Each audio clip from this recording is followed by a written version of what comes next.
first, it didn't feel like a disaster. It just felt like winter, the kind people in the upper Midwest know like the back of their hand. There was snow in the forecast, temperatures were slipping down into the single digits, and another storm was spinning on the radar over the plains. People did what they always do. They went to work, they boarded flights, they merged onto Interstate 35. Everyone assumed they knew how this story would end. They didn't. What unfolded over the next 8 hours would shut down one of America's major highways, cancel hundreds of flights, and knock out power to entire neighborhoods. It turned ordinary people into survivors inside their own stories. This wasn't from a hurricane or a tornado. It came from something quieter, a blizzard that hit faster than anyone expected and just refused to let go. This isn't about weather charts. It's not just about snowfall totals or wind speeds on a screen. This is 8 hours inside the storm, seen through 4 different sets of eyes. You have a driver trapped on I-35, a state trooper forced to make the call to close the road, an airport worker watching departures disappear from the board one by one, and a lineman climbing an ice-coated pole in the dark, trying to turn the lights back on. Their timelines overlap. Their choices matter. And the clock starts the moment the first flake hits the ground. Wind screaming at 40 to 50 miles per hour. Roads vanishing beneath the snow. Power lines snapping under the weight. A highway turning into a frozen parking lot. A terminal full of stranded passengers wrapped in blankets.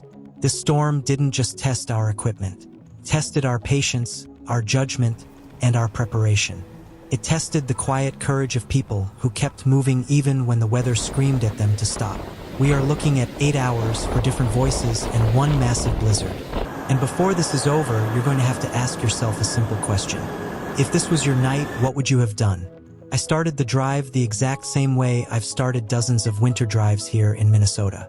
I had coffee in the cup holder, a podcast playing, and the heater doing its best against temperatures sitting in the teens. The weather app said snow, sure, but it always says snow this time of year. I merged onto Interstate 35 assuming this was just going to be another white-knuckle winter commute that I'd be laughing about by dinner time. Then the wind changed. It didn't just blow harder, it punched. Gusts slammed the side of the car, shoving it half a lane over. The snow that had been falling gently suddenly turned into a sideways blur. The horizon just vanished. The taillights ahead of me turned into faint red smudges, and then they disappeared completely.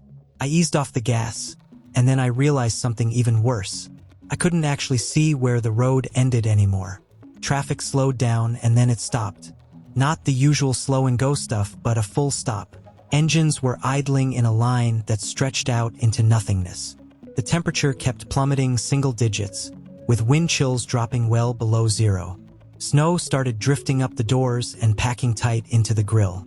I turned the heat down to save gas and watched my breath fog up the inside of the windshield.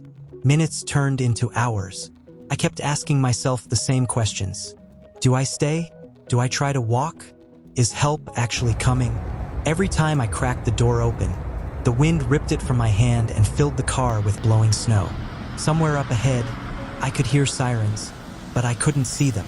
That was the moment it really hit me. This wasn't just snow.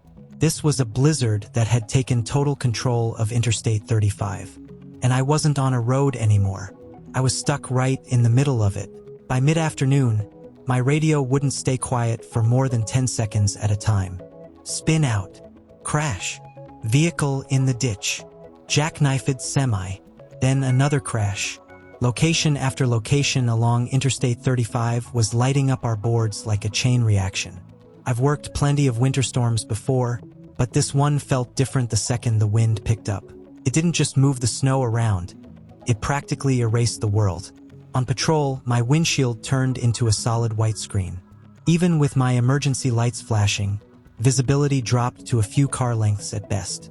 When I stepped out to check on drivers, the storm would shove me sideways like a linebacker.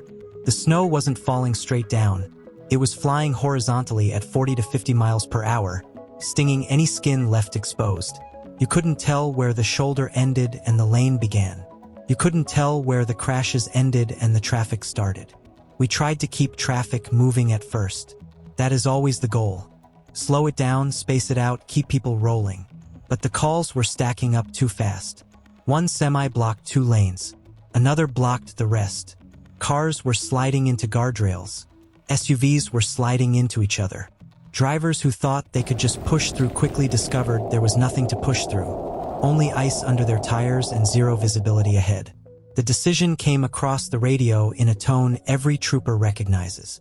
It was calm, firm, and final. Shut it down. Interstate 35 was closed. Not just a small stretch, but miles of it, running from Minnesota down into Iowa. Our job shifted instantly from traffic enforcement to search and rescue. We went vehicle to vehicle in near whiteout conditions, checking on families, reminding people to stay inside their cars, to conserve their fuel, and to keep their exhaust pipes clear of the drifting snow. People think closing an interstate is about control. It isn't. It is about admitting that the storm is the one driving now, and our job is simply to keep people alive until it passes. By the time most people realized how bad the storm truly was, we were already falling behind at the airport. De-icing trucks were running non-stop.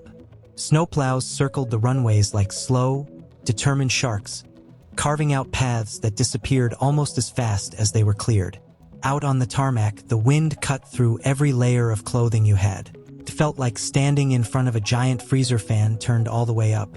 Inside the terminal, the story played out on the departure boards. At first, it was just a delay here and there, then another. Then, entire lines of flights flipped from delayed to canceled, one after another, until the board looked like a wall of red text. Announcements echoed through the concourses, and you could watch the realization move across people's faces. They weren't going anywhere tonight. Families spread out jackets on the floor to make makeshift beds, while kids fell asleep on carry-on bags. Business travelers leaned against the glass, staring out into a white void they could barely see through. I spent the night answering the same questions on a loop. How long is the delay? Is there another flight out? Can we leave before morning? The hardest part was knowing the real answer. The schedule didn't matter anymore. The storm was the one calling the shots.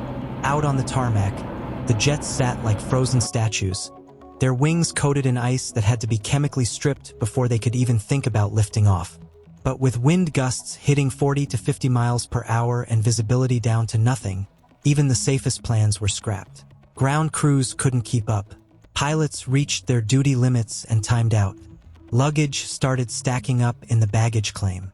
From the outside, closing an airport looks like a massive inconvenience. But from where I stood, it looked like protection. It was a choice to keep hundreds of people safe inside a warm terminal rather than sending them up into a sky ruled by the same storm that was shutting down Interstate 35. On a night like this, the safest place wasn't on the runway. It was right here, waiting. The call came in the way it always does. First a grid alert, then a street name, and then a cluster of neighborhoods going dark, falling one after another like dominoes. But the moment I stepped out of the truck, I knew this wasn't a routine repair. The power lines were encased in ice like thick glass. Trees were bowing down under the weight.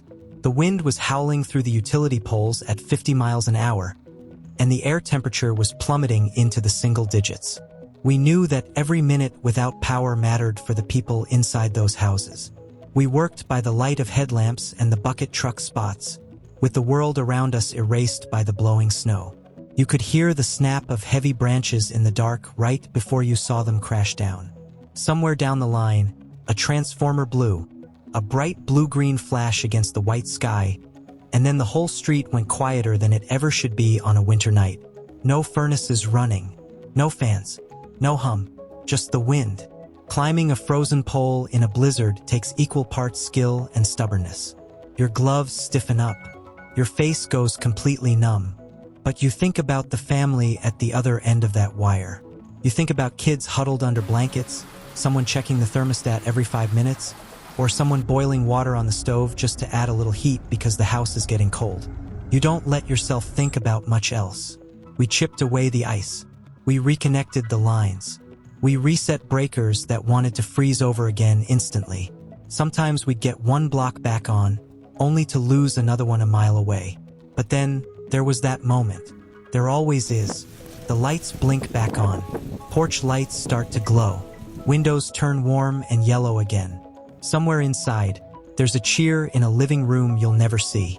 People rarely think about the grid until it fails, but man, do they appreciate it when it comes back. But on a night like this, with I-35 buried under drifts and the airports completely locked down, electricity isn't just a convenience.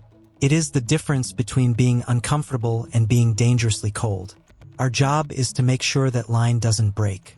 By morning, the wind finally lost its voice. The air was still bitterly cold, but that roar that shook the windows all night finally faded into a heavy, echoing silence. The blizzard hadn't just passed through. It left a map of everything it touched. Seen from the air, Interstate 35 didn't look like a highway anymore. It looked like a white river, lined with snowdrifts and dotted with silent vehicles frozen in place. The driver on I-35 finally saw something other than whiteness. First, it was the shadow of a plow blade, then the shape of a trooper's cruiser emerging like a ship coming out of the fog. Traffic didn't just resume immediately. It was released one lane at a time as crews carved narrow channels through drifts stacked higher than the car doors. Cars crawled forward, not impatient, just grateful to be moving. At the airport, the departure board slowly changed colors. A few green lines appeared, then a few on-time messages. Passengers stretched out, called their families, and started rebooking flights. The terminal felt like a giant room waking up after a sleepless night.